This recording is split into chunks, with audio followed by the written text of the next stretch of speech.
Bom dia, meus amados irmãos. Nós estamos no último domingo do mês de dezembro e, para não dizer, no ano 2021. Está acabando o nosso ano. E nós também estamos um dia após o Natal. Nós vamos dar uma pequena pincelada sobre o Natal, mas em poucas palavras. O tema desta manhã é o fechamento do profeta Isaías, do livro de Isaías, o livro messiânico. O tema desta manhã vai ser Isaías, o Evangelho do Novo Testamento. Isaías, o Evangelho do Novo Testamento. O texto áureo nós não temos, porque é impossível tirar um texto áureo aqui, porque nós estamos fazendo o fechamento, aquilo que o Novo Testamento nos fala. Mas antes de nós entrarmos no texto, vamos orar. Pai Santo, Tu és justo. Aprove o Senhor chamar Isaías, aquele jovem que se dispôs a obedecer ao Senhor, a tua chamada, e assim transmitir o teu recado para o mundo, para o povo de Israel, e essa mensagem chega até os nossos corações. Por isso, Deus, com teu Santo Espírito, queremos nos silenciar para que Ele possa, através da palavra, falar ao meu e aos nossos corações. Visita-nos, ó Deus. Obrigado por este último domingo do mês de dezembro e do ano 2021. Graças te damos, Pai, por este momento, em nome de Jesus. Amém. No livro de Isaías, nós temos 190 citações que entram para o Novo Testamento. Este é o livro mais que entra no Novo Testamento. O segundo livro é o livro de Zacarias, ou profeta Zacarias, especialmente as mensagens escatológicas. Quando nós comparamos, vamos fazer então a primeira pergunta. Qual é a mensagem central da Bíblia? O que você pensa? O que passa na sua mente? Qual é a mensagem central da Bíblia? A mensagem central da Bíblia sempre é Deus. As demais coisas, Ele acrescenta. E aí nós também chega também a palavra do Senhor nos nossos corações. Ontem nós tivemos o Natal. Isaías é repleto, fala amplamente sobre o Natal. Esses últimos domingos nós ouvimos falar sobre os textos. No capítulo 6 nós ouvimos questão, seu nome será Emanuel, ou seja, Deus presente. No capítulo 9, seu nome será maravilhoso, conselheiro, Deus forte, Pai da eternidade, príncipe da paz. Ou seja, isso nós encontramos no livro de Lucas, no Evangelho de Lucas, capítulo 1, capítulo 2. Tudo isso acontecer amplamente. Mas o que nós queremos entrar hoje é aquilo que ainda permanece, o que a profecia de Isaías, a palavra de Deus, que ainda hoje permanece, continua ainda, e aquilo que ainda há de vir. Nós temos coisas que são atuais.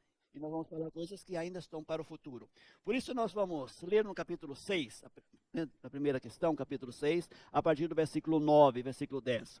Eu sei que você já está com a Bíblia aberta, amado irmão, nossos irmãos, nossos jovens também que estão participando dessa classe. Então vamos ao capítulo 6, versículo 9 e 10. Nos diz assim: Então disse ele, vai e dize este povo, ouvis e de fato, e não entendeis. E vedes em verdade, mas não percebeis. Encoda o coração desse povo, endurece-lhes os ouvidos e feche-lhes os olhos. Não venha ele a ver com os seus olhos e ouvir com os seus ouvidos e entender com o seu coração e converter-se a ser sarados, ou ser salvos. Isso nós encontramos, essa mesma palavra, nós encontramos então em Mateus capítulo 13. Quando a palavra de Deus nos fala, essa mesma questão Jesus fala dentro do contexto, quando ele fala sobre as parábolas. Mateus 13, versículo 14, o que a palavra de Deus nos diz? E nele se cumpre a profecia de Isaías, que diz: ouvindo ouvireis, mas não compreendereis, e vendo vereis, mas não percebereis, porque o coração desse povo está endurecido, e ouviu de mau grado com os seus ouvidos, e fechou os olhos, para que não veja com os olhos, e ouça com os ouvidos, e compreenda com o coração, e se converta, e eu os cure, nos diz o Senhor e Salvador Jesus Cristo. Essas mesmas palavras nós encontramos também quando o apóstolo Paulo fecha a sua palavra lá em Atos capítulo 28. Ela fecha então a partir do versículo 24. Essa é a realidade hoje. olhos, ouvidos e coração. Aliás, a Bíblia está repleta sobre isso. Tem olhos, mas não veem, tem ouvidos, mas não ouçam, mas não tem coração para receber. Ou seja, Jesus fala para que haja cura, e a cura é completa, total, que haja perdão. Então, isso nós encontramos até o dia de hoje. Como está os seus olhos? Como estão os seus ouvidos? E como estão o seu coração? Ou como está o seu coração? De suma importância nós perguntarmos ao Senhor, porque antes da vinda de Jesus, muitas coisas vão acontecer, os esfriamentos da fé das pessoas. Quando nós vamos, então, para Isaías, em segundo lugar, Isaías 61, nós temos uma palavra muito linda, muito preciosa, os primeiros 2 versículos. O que nos diz? Isaías capítulo 61, versículo 1 e 2. O que nos diz? O Espírito do Senhor Jeová está sobre mim, porque o Senhor me ungiu para pregar boas novas aos mansos. Enviou-me a restaurar os contritos de coração, a proclamar liberdade aos cativos e a abertura da prisão aos presos, e a apregoar o ano aceitável do Senhor e o dia da vingança do nosso Deus, a consolar todos os tristes, nos diz a palavra de Deus. O que nos diz então a Bíblia em Lucas capítulo 4, a partir do versículo 14, o que nos diz a palavra de Deus? Então, pela virtude do Espírito, voltou Jesus para a Galileia e a sua fama correu por todas as terras em derredor. Ensinava nas suas sinagogas e por todos era louvado. E chegando a Nazaré, onde fora criado, entrou num dia de sábado, segundo o seu costume, na sinagoga, e levantou-se a ler. E foi-lhe dado o livro do profeta Isaías. E, quando abriu o livro, achou o lugar em que estava escrito: o Espírito do Senhor é sobre mim, pois que me ungiu para evangelizar os pobres, enviou-me a curar os quebrantados de coração, e a pregoar liberdade aos cativos, e dar vista aos cegos, e pôr em liberdade os oprimidos, e anunciar o ano aceitável do Senhor. Aqui temos uma relíquia, meus queridos amados irmãos em Cristo Jesus. É uma expressão muito, muito profunda que nós temos aqui. Dentro da palavra de Deus, nós temos 7 áreas que Jesus atinge a nossa vida, a minha, a sua, as nossas vidas. Lógico, nós não temos tempo para falar sobre isso, mas também podemos resumir uma palavra em João 8, se o Filho vos libertar, verdadeiramente sereis livres. Só esses versículos daria 7 sermões, em cada item daria um sermão para nós pregarmos. O que acontece com a vida do ser humano, especialmente aqueles que ainda não se reconciliaram com o Senhor, estão presos. Eles estão cegos, eles estão doentes, eles estão famintos, eles estão surdos. Ou seja, é uma doença profunda que o pecado trouxe à vida do ser humano. E eu creio, segundo a palavra de Deus, pessoas que já aceitaram Jesus, ainda não na totalidade foram libertos. Ainda uma outra área, o diabo catuca ainda e o diabo prende a vida do ser humano para que ele possa servir com integridade, com fidelidade, com totalidade ao Senhor Jesus, ou seja, como Jesus falou, servir ao seu reino. Então, esse é um texto de suma importância que vem aos nossos corações. Agora nós vamos para Isaías capítulo 66. Um pouquinho para frente, nós lemos 61, vamos para o capítulo 66. Também os 2 primeiros versículos. O que nos diz a palavra do Senhor? Assim diz o Senhor: o céu é o meu trono e a terra o escalebo dos meus pés. Que casa me edificareis vós? E que lugar seria do meu descanso? Porque a minha mão fez todas estas coisas, e todas estas coisas foram feitas, diz o Senhor. Mas eis, para quem olharei? Para o pobre e o abatido de espírito, e que treme diante da minha palavra. Que treme diante da minha palavra. Aqui nós vamos entrar no livro de Atos. Estevão, diante da liderança daquela época, ele se levanta e fala como? Está no capítulo 7 de Atos, a partir do versículo 1. O céu é o meu trono e a terra o estrado dos meus pés. Que casa me edificareis, diz o Senhor, o qual é o lugar do meu repouso? Porventura não fez a minha mão todas essas coisas? Homens de dura cerviz e incircuncisos de coração e ouvido, vós sempre resistis o Espírito Santo. Assim, vós como os vossos pais. Meus irmãos, que palavra, Que palavra profunda vem diante de nós. O texto aqui nos diz: resistis ao Espírito Santo. Nós temos 5 expressões no Novo Testamento. Eu quero começar com a primeira expressão, quando Jesus fala em Mateus 12, versículo 13. Isso tem suma importância, que nós devemos calar isso dentro da nossa alma. Jesus fala sobre a blasfêmia contra o Espírito Santo. Meus irmãos, o que é blasfêmia contra o Espírito Santo? É rejeitar o agir do Espírito e aderir isto ao demônio. Ou seja, rejeitar a voz do Espírito. Ninguém pode chegar a Jesus sem o agir do Espírito Santo mediante a palavra do Senhor. Quando nós olhamos em Romanos 10, 17, a fé vem pelo ouvir e ouvir pela palavra de Deus. Então esse é o primeiro pecado, não há perdão, porque a pessoa não aceita Jesus ou rejeitou o agir do Espírito Santo de Deus. Em segundo lugar, nós temos aqui, é resistir. Ele diz: vós sempre resistis o Espírito Santo. O que é resistir? O Espírito Santo fala pela palavra. Estevão estava expondo a palavra, ou seja, do Antigo Testamento, eles bem conheciam, mas eles não aceitaram. Em vez de aceitar, eles apedrejaram ou mataram ao Estevão. Em terceiro lugar, é entristecer. Efésios capítulo 4, versículo 30. Não entristeçais o Espírito Santo com os selados para o dia da redenção. Como eu posso entristecer o Espírito Santo, meus amados? É viver no pecadinho. Dar lugar nas pequenas coisas, fazer contrário à palavra do Senhor. Não é questão de grandes pecados, são pequenos pecados. E eu sei que muitos crentes, muitas pessoas no nosso meio vivem nisso. Ah, mas ninguém sabe. Ninguém sabe. Sim, você sabe, o diabo sabe, Deus sabe. Então, entristecer. Mas em quarto lugar, fala, não apagais o Espírito. Apagar. Ou seja, 1 Tessalonicenses, capítulo 4, versículo 30, nos diz a Bíblia: não apagais o Espírito Santo. Apagar quer dizer desligar ele, deixar fora da minha vida. Meus irmãos, não é fácil, não é fácil. Como está você? Como está você? Como está você com a leitura da palavra de Deus na oração? O fervor, está o primeiro amor, segundo Apocalipse capítulo 2, em você ainda? Ou você tem deixado o primeiro amor? A igreja de Éfeso tem deixado o primeiro amor, ou seja, eles apagaram o agir do Espírito Santo de Deus. Em quinto lugar, vem o positivo. Nós temos 4 negativos e um positivo. Nós temos em Efésios, capítulo 5, versículo 18. Não vos embriagueis com vinho, na qual há dissensões, mas enchei-vos do Espírito Santo. Ser cheio do Espírito Santo, então.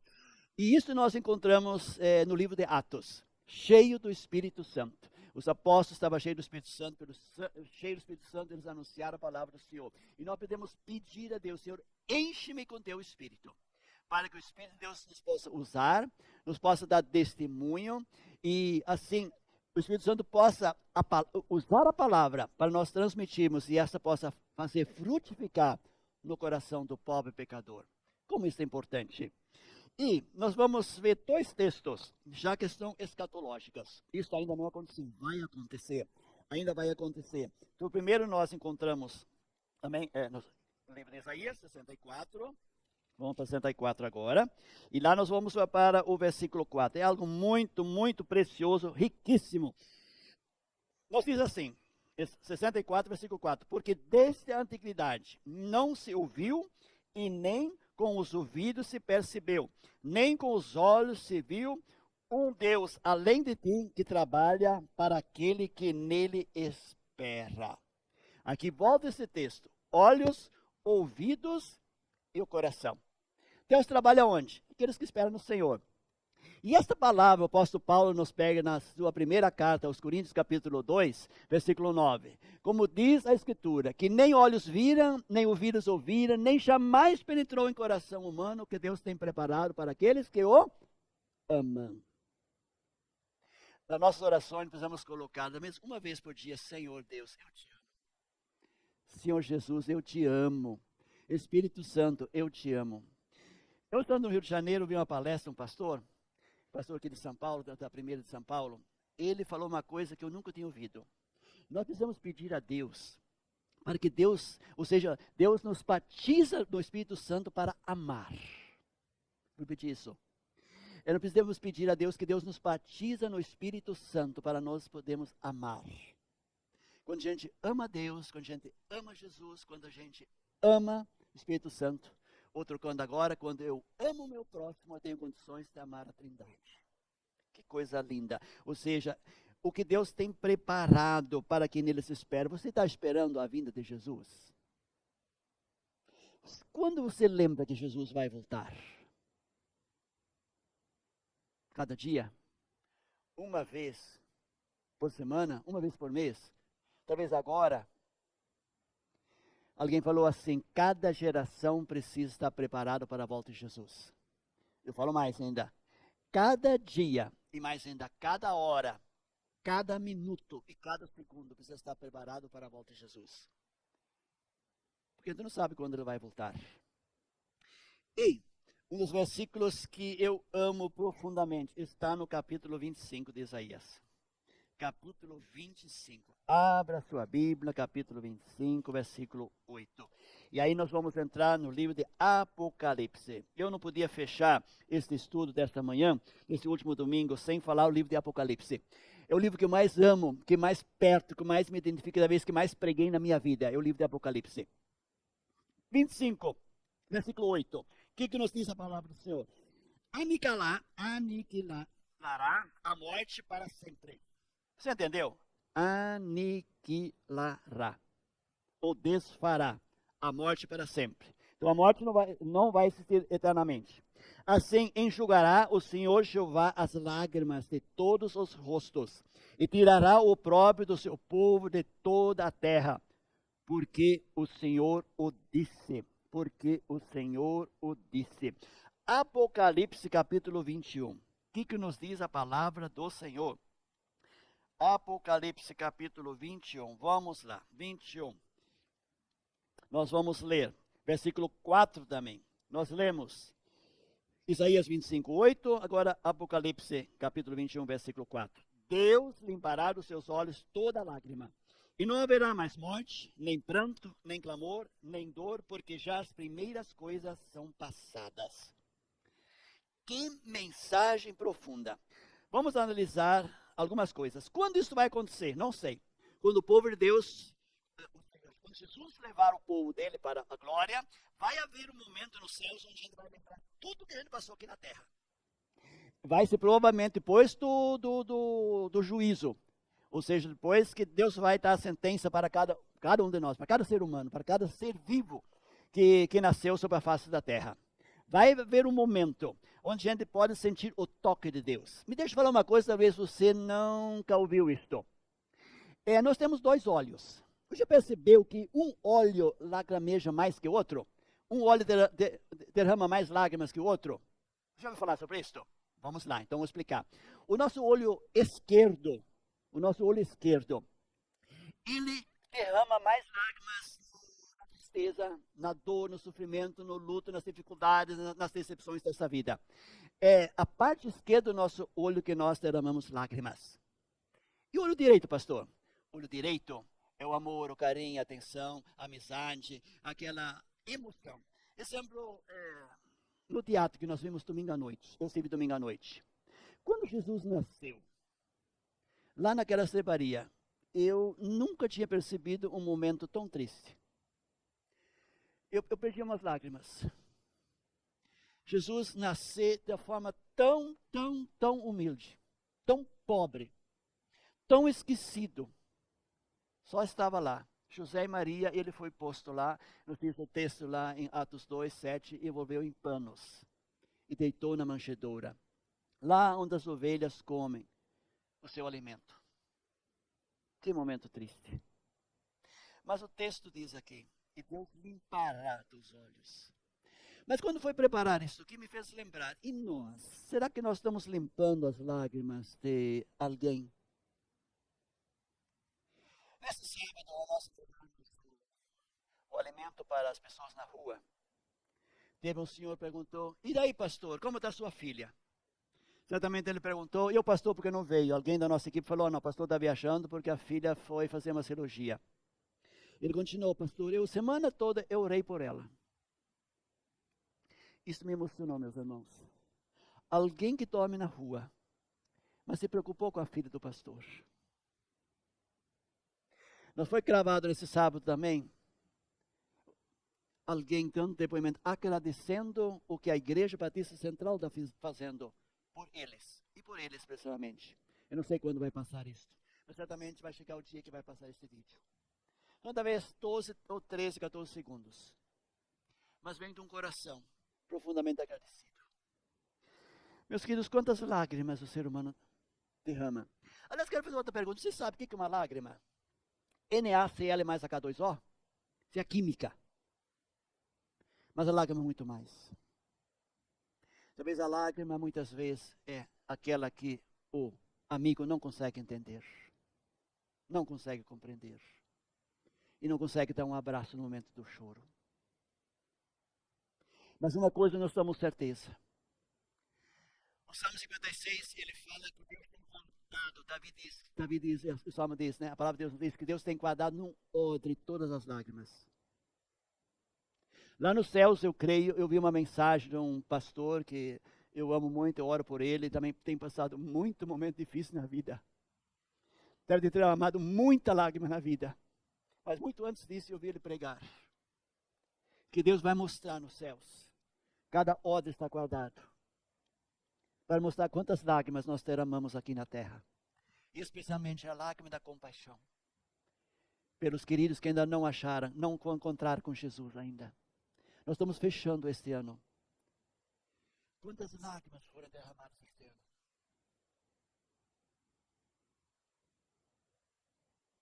Quantas lágrimas? Quantas vezes você abraçou alguém? Quantos abraços, talvez você não podia dar, mas você deu?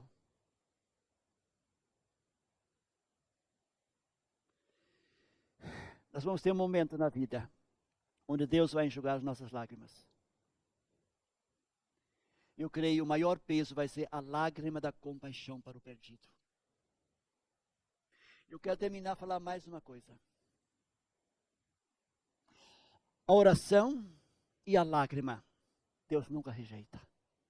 Eu falei essa frase quando falei sobre o rei Ezequias.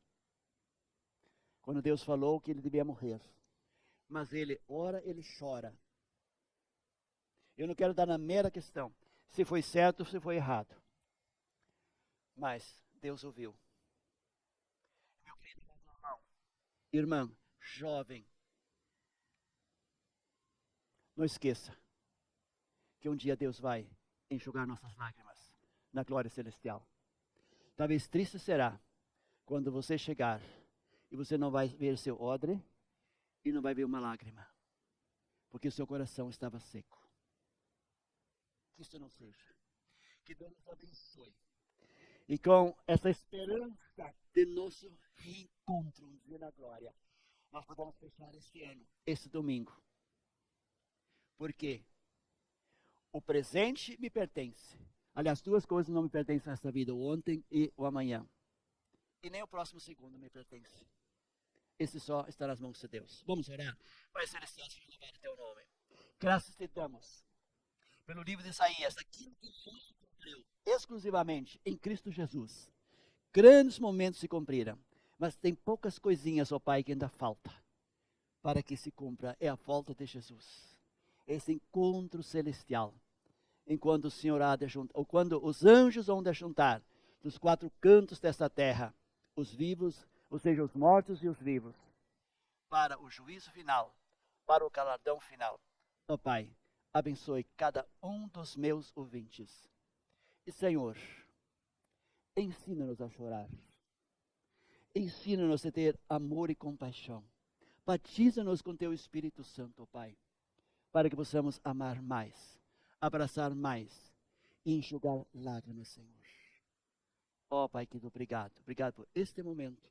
Esta é a nossa oração, nos méritos de Jesus, que chorou por nós e deu sua vida por nós pecadores. Amém.